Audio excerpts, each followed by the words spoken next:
Hi guys, it's me again, Lindsay Bomoseno, your conscientist girl. So today, nandito tayo ngayon sa Shore 2 Residences, Tower 2. So this unit is a 24 square meter. So by the way guys, si client is based abroad. So thank you Miss Nora for trusting me to handle this unit. So tara, samahan niyo ako at ililibot ko kayo sa bagong renovate naming unit. Ayan, so simulan natin sa lock ni client. So this one is deliverable by SMDC pa rin naman siya. Pero soon, papalitan na ito ni client into smart lock kasi gagawin niya itong for staycation. So sa mga kitchen cabinet natin, lower kitchen cabinet natin, nirelaminate lang namin siya. Ginamit pa rin namin yung old wood niya since this unit is a newly turned over. So sayang naman para makabawas din sa costing ni client. So yan, nirelaminate lang din namin. And then, countertop natin. Countertop, ito kasama pa rin to, hindi kami nagbago since bago nga ang unit natin, sayang naman.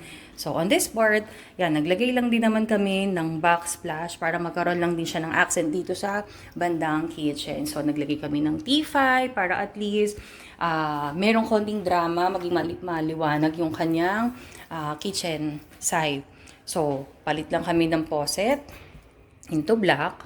Yeah, upper cabinet, the same. Nilagyan lang din na, nirelaminate lang din namin siya. Okay? And then, this one, ito, change lang din namin to. Pininturahan pala namin to. This one is the old, ano pa rin niya, old door pa rin niya. Pero since bago pa nga, yan, pininturahan lang din namin siya into white. Okay. Here sa toilet and bath natin, yung old niya dito, yung dati niya, yung kasama sa deliverable, tinanggal namin, nagpalit kami ng panibagong lavatory sink. And then under cabinet niya, yan, naglagay lang yan. Okay. Under cabinet, and then naglagay kami ng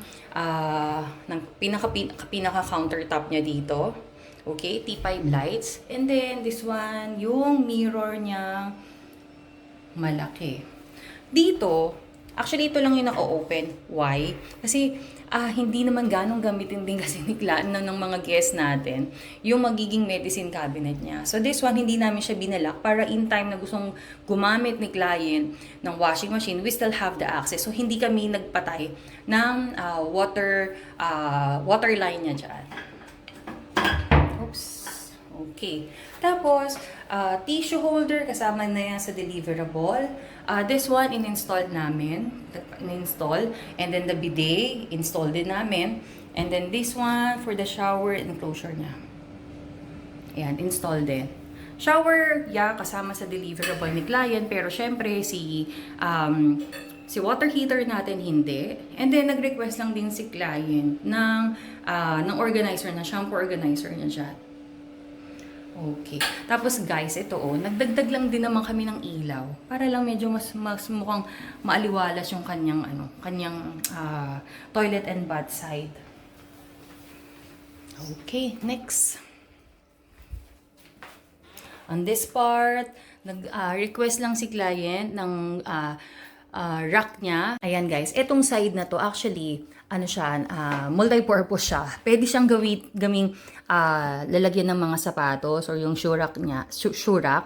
And then, pwede din siyang gawing lalagyan ng kung may mga box kayo dyan or kung pag nag-check-in ang guest natin or pag dumating si client from US, pwede niyang lagyan ng mga luggage dyan. Hand carry hanggang medium kayang ilagay dyan. And then, yan. Since this one is designed for staycation, hindi na kami naglagay ng malaking ref. Okay.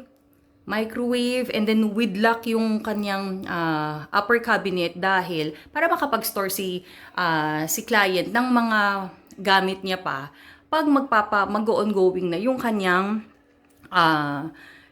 staycation business.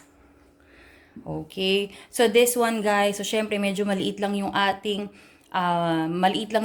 space. So this one is na rin siya. Ginawa na rin namin siyang dining table. Ayan.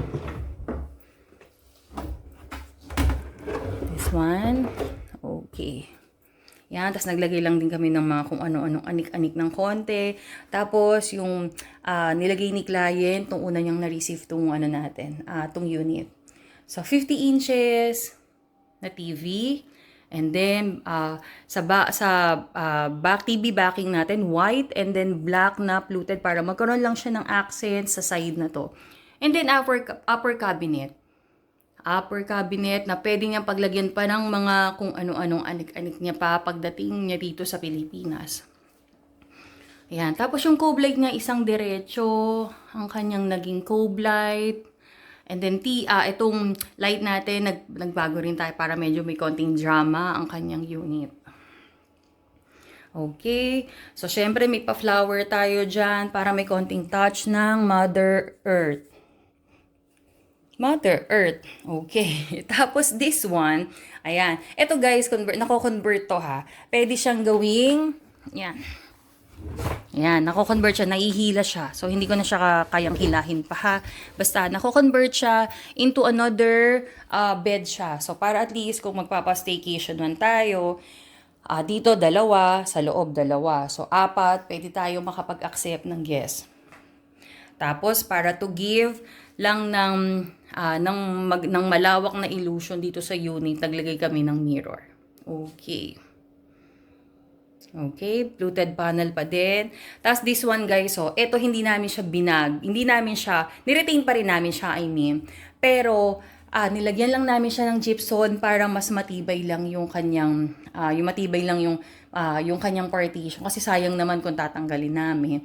So sa partition naman ni client, niretain pa rin namin siya since sabi nga ni client gusto niya may privacy pa din yung kanyang unit. So hindi na namin tinanggal yung partition, pero pinatibay namin siya and then repaint into white. And then dito, yan cabinet natin na merong lock para at least dyan ilalagay yung mga staycation needs natin. And then of course, yung mga gamit pa ni client para makakapag-keep pa din siya dito ng kanyang gamit kahit naka-staycation siya. Hindi naman yung valuables of course. And then here, yan hanggang dito yung naging partition na naging cove light natin. And then yan, upper cabinet pa rin tayo for more storage. And then mirror half moon tayo with backing tayo ng black fluted panel natin para mas mukhang may drama. And then ayan, may pailaw sa likod. Okay, this one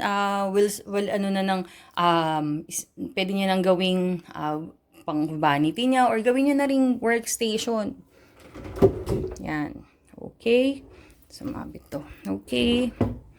Then, naglagay lang din naman kami ng upuan niya dyan. And then this one, para naglagay kami, instead na curtain, nilagay na lang namin siya ng blinds. Yan, white blind siya para mas magmukhang maaliwalas yung unit natin. And then 1.5 HP, this one is hindi siya kasama sa deliverable ni client. So, deliverable ni SMDC. So, nagpakabit pa kami 1.5 HP na LG. Trusted brand. Okay. So, here, yan, naglagay lang din kami ng pin lights. Okay. And then, yan, nag-setup na rin kami dito ng beddings. Para at least ready na kaming makapag-accept kagad ng guest in time pag nai-out na namin sa Airbnb yung unit na to. So here, under, ayan, drawer din na may lock. Ayan, drawer na may lock. Para more storage pa rin for client. Okay. So, here's the tour ng aming bagong gawa dito sa Shore 2 Residences. So, for inquiries, guys, pwede nyo akong i-message dito sa YouTube channel ko or pwede nyo akong i-message sa Facebook ko. Gdynia Deans Nepomuceno.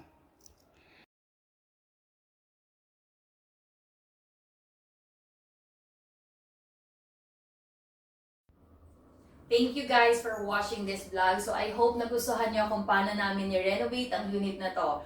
So for inquiries, please DM me to this number or message me in my Facebook account, Gdynia Deans Nepomuceno. Till my next vlog.